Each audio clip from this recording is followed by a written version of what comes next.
With much of the federal government shut down thanks to an impasse over President Trump's border wall, the New York Times podcast, The Daily, took a closer look at the realities of life along our border with Mexico and drew some sharp criticism for its approach. Adam Riley has more. There is a real power in listening. That philosophy has made The Daily one of the most downloaded podcasts and turned host Michael Barbaro into a journalistic celebrity. I'm so glad I found your podcast. Thank you. Michael Barbaro, everybody. But now there's a bit of backlash to The Daily's January 14th episode, Dispatches from the Border Part 1, which started with reporter Azam Ahmed and photographer Meredith Kohut making their own illicit swim across the Rio Grande. So I started swimming as fast as I could, and then after maybe 30 seconds, I wound up on the other side. So technically, was this an illegal border crossing?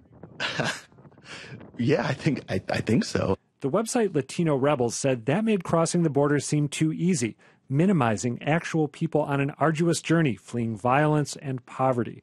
Also complaining, the National Association of Hispanic Journalists, which said The Daily reduced the voice of an entire minority to that of an American man with a microphone. For the record, listeners did hear from actual migrants later on. Atlanta. And it turned out these guys had been in North Carolina more than half of their lives. This isn't the first border crossing report to raise eyebrows.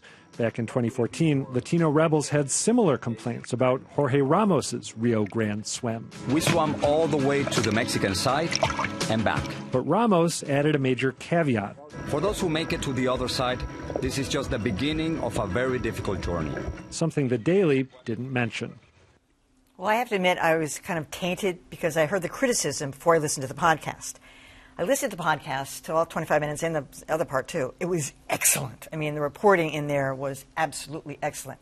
The first 7 minutes were this swim, and in hindsight, it struck me as a gimmick, and I didn't think it was necessary. And that's exactly how I felt. They did get a lot of very good information. They spoke with people who had very compelling stories to tell.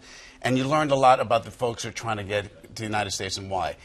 Why it started with this and the way it started just basically out of nowhere without any setup. And it was almost like glib. They were like giddy about coming across the border. Now, I have certainly covered criminal enterprises, stories that are illegal. And I've documented them. But it doesn't mean I participate in. When I went down to Colombia and you're documenting a coca lab, it was very easy to find them and easy to see how they're doing. That doesn't mean to prove it that I have to go out and make the coca myself. You know, and when I documented drug selling in both the inner city and the suburbs, you can watch it. You can see how easy it's done. Yeah. It doesn't mean I have to go out and sell the drugs. Right. So I wasn't sure what the point they were trying to make. It was kind of it took away from the rest of the I agree. I mean, of the piece. To be kind to them, I can imagine what the intent might have been. That, you know, what is the physical feeling of going across the border? What is it? How difficult is it physically? What is the, you know? It's not so much like what's my experience as it is kind of what do you have to go through. I think that's what they were probably trying to get at. I think where they really failed is tone. Is that, you know, it seemed glib. It seemed, you know, there was this kind of like, here we are in the middle of the. I might get they've got a full stomach. They're not worried about what. And if the point was to show how easy it is to cross, sit there and watch and see and document people coming across. You never know how many people came across that one spot and how. Yeah, no, it was totally out of context. Easy it was once you've done the journey before it.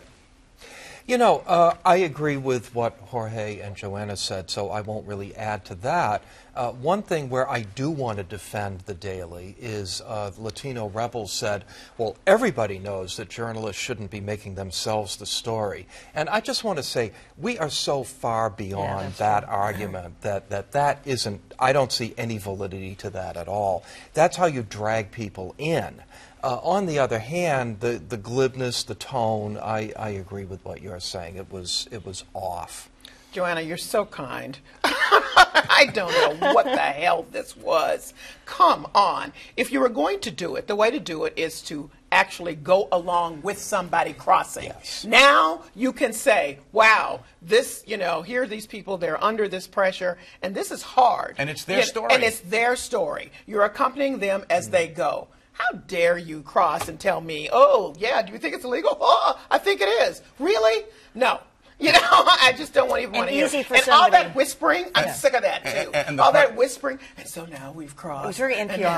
And now no, it's not NPR. I like the part when they got to the other side and there were some shady characters, and they quickly ran back. You know, come on. And so to the point that there was some other fine reporting, that's good. I do want to make the point that one of the things that's happening as we cover these immigration stories, and particularly the border crossings, there are very few folks who are actually journalists who know this experience as a part of that, or experts who do. We hear from a lot of people standing outside of that, and that needs to stop as well. To the point of journalists being part of the story, I mean, I do think there's something, you know, everyone's experimenting with podcasts now. It's wonderful. But I do think some of the temptation of podcasts is to, I'm the star, let's make it different. You know, I mean, I feel like people are maybe inclined to overreach a little bit in the medium of the podcast right now, and maybe they fell into that trap. It wasn't Michael Barbero himself. It was his team of reporters.